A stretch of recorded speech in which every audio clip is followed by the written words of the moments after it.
Repertórios Coringa para redação do Enem 2025. Os únicos que você vai poder usar lá no dia da prova e não vai ser apenado pela sua banca corretora. E eu tô fazendo esse vídeo aqui com uma dor no coração absurda, porque de todos esses anos que eu tô dando aula de redação aqui na internet, fora da internet, esse é o pior ano para você que é estudante, porque muito se fala sobre o uso de repertório coringa. Me orientaram, inclusive, a não usar a palavra coringa nesse vídeo, porque pega mal. Cara, pega mal é o estudante chega lá na prova do Enem e não tem nada para colocar.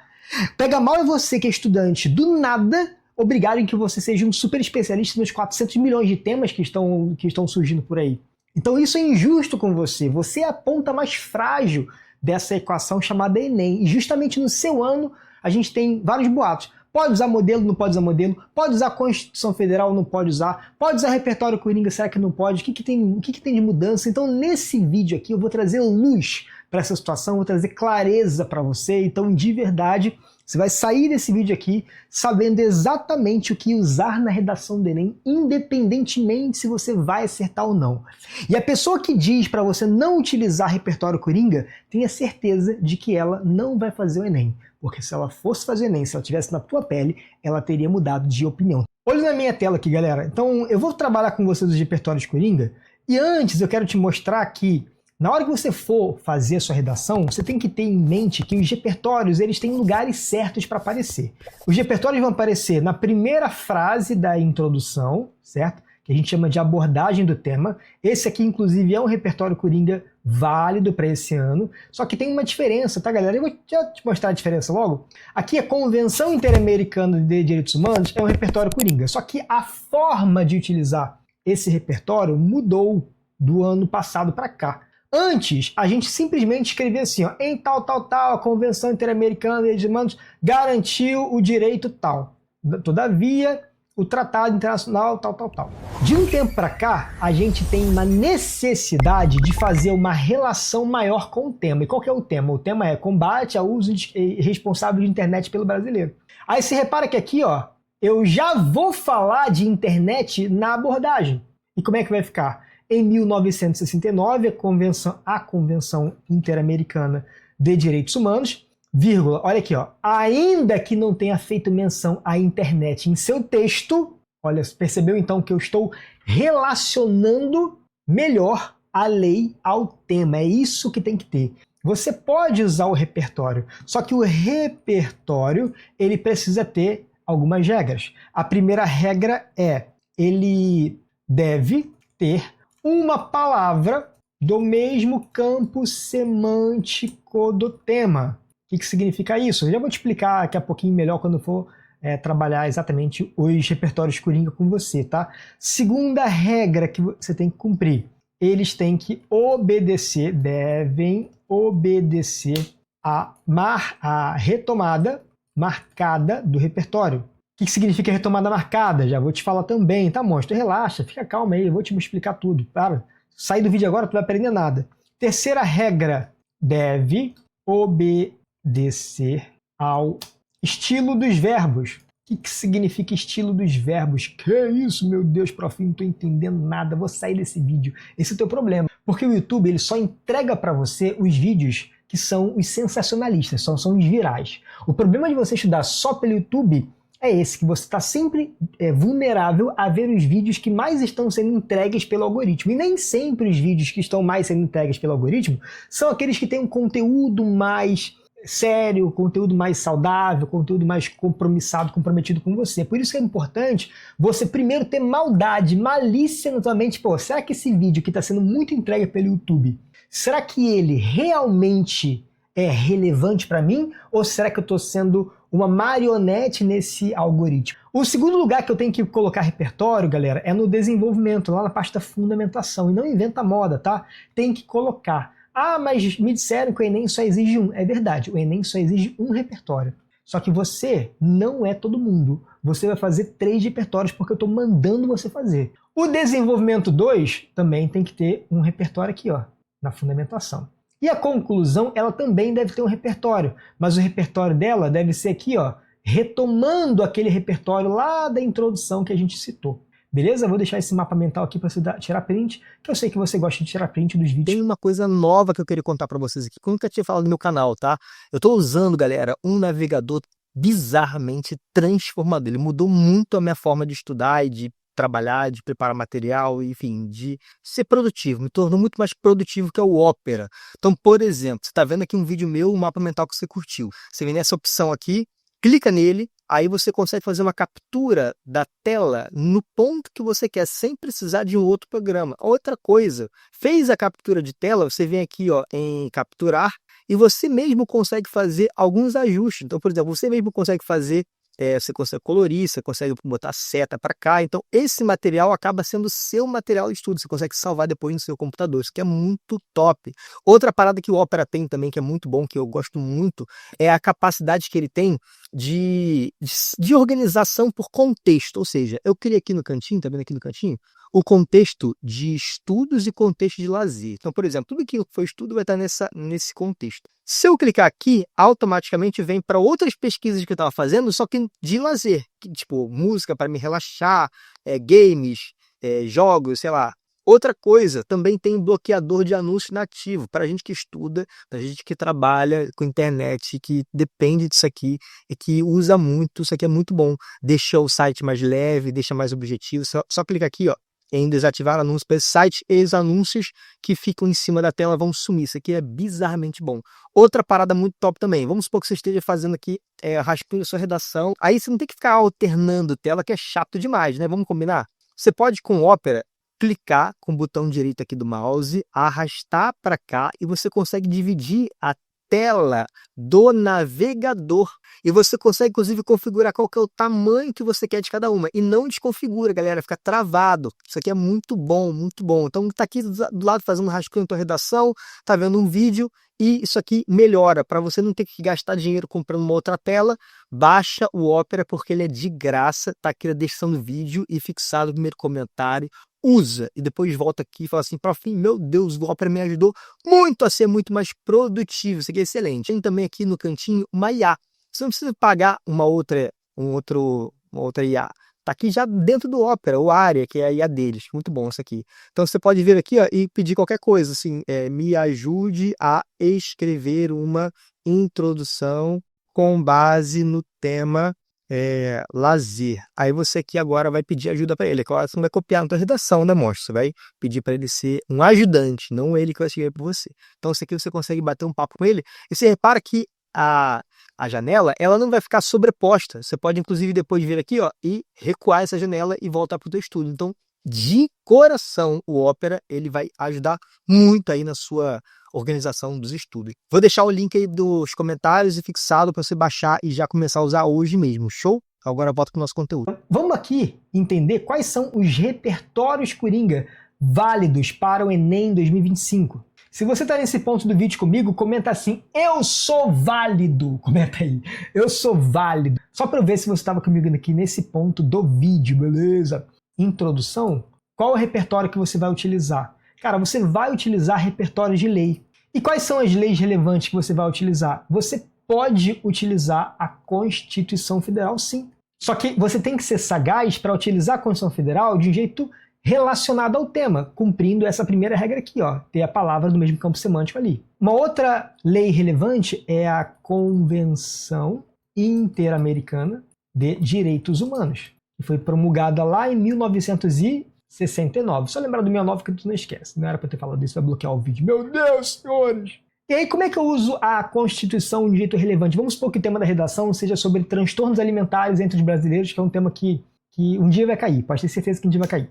Transtornos alimentares entre os brasileiros. Então, se eu for usar a Constituição Federal aqui, eu tenho que usar de jeito diferente de como eu já estava usando antes. Então, eu vou colocar assim, ó, em 1940, 1988, a Constituição Federal assegurou, ainda que na teoria, o direito. Aí aqui agora eu vou colocar uma palavra que tenha relação com alguma dessas palavras aqui do tema. O que significa campo semântico? Palavras que estão ali no assunto, que estão ligadas a pelo menos o assunto do tema. A alimentação, transtornos. Brasileiro não. Alimentação ou transtornos, tá? Ainda que na teoria o direito à saúde, porque quando eu falo em transtornos alimentares, o direito que está em discussão não é o direito à alimentação, é o direito à saúde. Transtorno alimentar, a pessoa come, ela tem alimento. Ela come, ela vomita. Ou então ela tem disponibilidade de alimento, mas ela opta por não comer. Tem a bulimia, a anorexia. Eu vou tentar fazer com que essa abordagem ela tenha mais relação ainda com o tema. E como é que eu vou fazer? A Constituição Federal assegurou, ainda que na teoria, o direito de saúde. Aí eu coloco assim, ó, eu vou colocar assim, a Constituição Federal, embora não tenha mencionado transtornos alimentares em seu texto, assegurou, ainda que na teoria, o direito à saúde. Então você percebeu o que eu fiz aqui agora? Mostro. Não estou dizendo que tem que ser isso aqui não, tá? Só estou te mostrando um exemplo de como que eu pego a Constituição Federal e eu relaciono com a questão da alimentação. Aí, se você quiser, você pode botar um travessãozinho aqui para ficar mais estiloso, ó. Pronto, tá lindo demais. Aí na tese, o que você vai dizer? Você vai continuar aqui, ó. E você vai dizer assim, ó. Todavia, o crescimento da anorexia e da bulimia evidenciam que o texto constitucional não tem sido a realidade entre os brasileiros. Beleza. Profinho, tá repetindo palavra, até o hater da repetição, né? Não pode ver uma repetição de palavra, já fala logo. E é um macete que eu falo para os meus alunos, é o seguinte, galera, na hora que você estiver escrevendo a redação, não se preocupa com repetição de palavras, não vai fazer uma coisa nem outra. Então aqui, ó, o crescimento da anorexia e da bulimia evidenciam que a lei maior, ou que a previsão constitucional, não tem sido a realidade entre os brasileiros. Poderia colocar mais aqui, tá? Mas você percebe que aqui já está suficiente, já estou no tema. E aí eu vou fechar o parágrafo assim, ó. Assim, a frase de fechamento do parágrafo tem que ter um conectivo de conclusão. Eu falo isso no meu livro, o Guia da Redação Nota 1000. Se você tem meu livro, está na página, que página é essa? Número 137. Coisa boa. Assim, a solução do problema exige que se combata argumento 1 e argumento 2. Mas como é que eu vou saber se a Constituição Federal fala daquele assunto no texto dela? Aí é contigo, meu irmão. Se você não tem confiança, se você realmente não tem segurança de saber se a Constituição Federal fala ou não coloca isso aqui, dá outro jeito. Se eu falo, por exemplo, sobre população em situação de rua, a Constituição Federal ela não menciona a população em situação de rua no seu texto. Ela menciona o direito à moradia. Então poderia muito bem começar a falar isso aqui, tá? Só que isso aqui é um exemplo, tá? Não é para você copiar isso aqui, é para você usar como inspiração. Se quiser copiar, pode também, não me incomoda não. Beleza, então você entendeu como é que começa aqui. A Convenção Interamericana de Direitos Humanos é a mesma lógica, mostra, porque o texto da Constituição Federal, ele é praticamente o mesmo, é inspirado na Convenção Interamericana de Direitos Humanos. Cara, as leis se inspiram uma nas outras. Aí você que vai fazer a redação, que é adolescente, não pode se inspirar na redação de outra pessoa para fazer, pelo amor de Deus. Esse culto à criatividade na escrita, isso é uma praga. Por que uma praga? Porque criatividade é desigual. Se você é pobre, ferrado, não tem R$1 no bolso, você vai ter a mesma criatividade do cara do filhinho de papai que é rico, que viaja todo ano para a Europa? Não, porque essa pessoa que é rica, que viaja todo ano para a Europa, ela tem um repertório, ela tem oportunidade, ela tem acesso a muito mais coisas que você. Então dizer que criatividade é critério de correção do Enem, pelo amor de Deus, não tem que ser, não deveria ser, e não é. Eu quero que você hoje coloque aí na sua cabeça que você não tem que ser criativo, você tem que ser efetivo e estratégico, porque criatividade é desigual. Então aqui é o mesmo esquema, ó, em 1900 e aí você vai colocar aqui, ó, 1969, vai mudar aqui. Em vez de colocar a Constituição Federal, você vai colocar assim, a Convenção Interamericana de Direitos Humanos. Embora não tenha mencionado os transtornos alimentares em seu texto, assegurou, ainda que na teoria, o direito à saúde. Todavia, o crescimento da anorexia e da bulimia evidenciam... Aí, beleza, como agora eu estou falando de um texto internacional, eu tenho que trazer para o Brasil. Aqui não precisava, porque a Constituição Federal já é brasileira. Mas aqui, ó, na Convenção Interamericana, é preciso. Então vai ser, evidenciam que a previsão constitucional não tem sido a realidade no país. Aqui não é previsão constitucional, né? É previsão do tratado. Do tratado internacional. A Convenção Interamericana é um tratado. Agora a gente vai para o desenvolvimento, repertório de desenvolvimento. Eles vão variar de acordo com o argumento que você vai escolher. Seja inteligente, tá? Então, por exemplo, aqui eu tenho 6 argumentos válidos. Se você tem meu livro, isso está lá na página de número... Cadê? Eu gosto do YouTube porque o YouTube você consegue estudar com bibliografia. Página número 25, tá, galera? Em que eu falo ali os argumentos que servem para vários temas da técnica Demo aí. Então, eu posso escolher o argumento da desigualdade social, do egoísmo, da maldade humana. Eu não vou conseguir te dar aula de desenvolvimento aqui, porque não adianta nada você ir bem, sei lá, na introdução e no desenvolvimento ser um lixo. Você tem que fazer um desenvolvimento em 5 etapas, tá? E essas são as 5 etapas. Não quiser ficar dependendo de ver vídeo no YouTube, não quiser ficar dependendo do algoritmo te entregar as coisas ou não, entra no meu curso Redação em 10 Passos, um curso atualizado para você tirar o nota 1000 na redação desse ano, beleza? Tá na descrição do vídeo, o link, e fixado no primeiro comentário também. Então aqui a gente tem desigualdade, egoísmo, maldade humana, missão de Estado e invisibilidade. Vamos começar pela desigualdade. Vamos supor que você tenha escolhido esse para ser o seu argumento. Qual que é o repertório que você vai utilizar? Você vai utilizar o repertório do período colonial, certo? E você vai buscar ao máximo fazer isso aqui que eu falei aqui, ó. Vai buscar ao máximo fazer essa relação com a palavra do tema. Agora você entendeu essa regrinha, entendeu? Não dá para você falar assim, Drummond afirmava que no meio do caminho tinha uma pedra. Ponto. Desse modo, os transtornos alimentares são um problema. Você repara que no meio do caminho tinha uma pedra e transtornos alimentares, não tem nenhuma relação semântica entre eles, então não pode usar. Aqui eu tenho o repertório, e dentro do repertório tem a palavra saúde. A palavra saúde, ela está no campo semântico de transtornos, beleza? Aí, ó. Está no campo semântico de transtornos. Eu tenho aqui a palavra transtornos, que é a própria palavra do tema. Isso aqui é prova cabal de que eu não estou usando um modelo, de que eu estou usando um repertório válido, útil, mobilizando com o meu conhecimento. Você pode fazer isso, tá, galera? Nesse outro período aqui, tá vendo? Então eu já expliquei isso aqui, certo? Agora, daqui a pouquinho, eu vou explicar aqui que são o estilo dos verbos. Show de bola! Então, o período colonial, basicamente, você vai mostrar que a desigualdade, a escassez de recursos é uma das causas do problema do tema e se perpetua no Brasil. Muito lindo! Daqui a pouquinho eu vou te mostrar. Tem um mapa aqui que eu uso lá com os meus alunos do curso, em que a gente faz exatamente um desenvolvimento bem mais bonitinho assim, ó. E aí não precisa copiar. Se copiar também não incomoda não, tá, galera? Aí a gente desenvolve aqui de jeito melhor, mas o ideal é você não copiar, o ideal é você relacionar com o tema de forma específica que eu estou falando ali. Beleza? Caso você tenha escolhido desigualdade. Desigualdade não se encaixa nesse tema aqui não, tá? Transtornos alimentares entre brasileiros, realmente não se encaixa. Aliás, bota nos comentários aí quais argumentos têm relação com transtornos alimentares. Egoísmo? Eu acho que egoísmo também não tem relação com transtornos alimentares, não.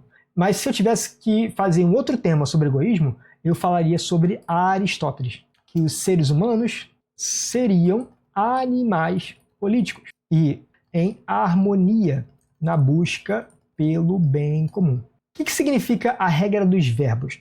A regra dos verbos significa dizer o seguinte: na hora que você estiver escrevendo a redação, você vai usar o verbo no presente para argumentar, você vai usar o verbo no passado para fazer alusão histórica, você vai usar o verbo no futuro para fazer sua finalidade da proposta de intervenção, e você vai usar o verbo no futuro do pretérito, no pretérito imperfeito, para fazer descrições históricas, e vai usar o verbo, por exemplo, no futuro do pretérito, para mostrar que você discorda de algo. Então, presente aqui, vou colocar pretérito perfeito, tá? Olha aí a gramática fazendo falta na tua vida, que você pulou as aulas de gramática da escola, falou que gramática não serve para nada, agora tá fazendo falta, né, monstro? Show de bola. O que significa, então, mostrar que eu não concordo? Se você vier aqui comigo, eu escrevi assim, ó, Aristóteles defendia que os seres humanos seriam animais políticos. Por que eu não falei que os seres humanos são animais políticos? Viveriam em harmonia. Por que eu não falei que vivem? Porque quando eu falo seriam, viveriam, eu mostro que na minha fala eu estou relatando o que Aristóteles está falando, mas que eu não concordo. Quando William Bonner fala assim, William Bonner, você sabe que o William Bonner é contra o Bolsonaro. Então quando ele fala assim, segundo pesquisas, Bolsonaro seria o melhor presidente. Não que eu concorde com isso, tá, galera? Ele está mostrando uma fala que não é dele e está deixando claro por meio do verbo que ele não concorda. Tu entendeu isso? Então, isso aqui é muito inteligente de ser utilizado, você tem que utilizar isso. Até porque essa fala do Aristóteles se encaixa em vários temas. Maldade humana, galera, se eu tivesse que fazer uma redação usando esse argumento, eu falaria sobre Milton Santos. Entendia que os problemas do país se intensificam à medida que ocorre um esfriamento da empatia e o crescimento da hostilidade. Não é uma citação direta, é uma citação indireta a partir da obra dele, falando sobre maldade humana. A omissão do Estado, se eu tiver que usar, Marilena Chauí. Marilena Chauí critica a naturalização do quê? Dessa irresponsabilidade estatal. Critica a naturalização das desigualdades sociais e econômicas. Antigos pensamentos que têm a ver com preconceitos e tal, eu posso muito bem utilizar o quê? Gilberto Freire, mostrando que Freire, analisando o Brasil, entendia que o Brasil, os brasileiros, eles nutrem padrões excludentes desde a sua formação.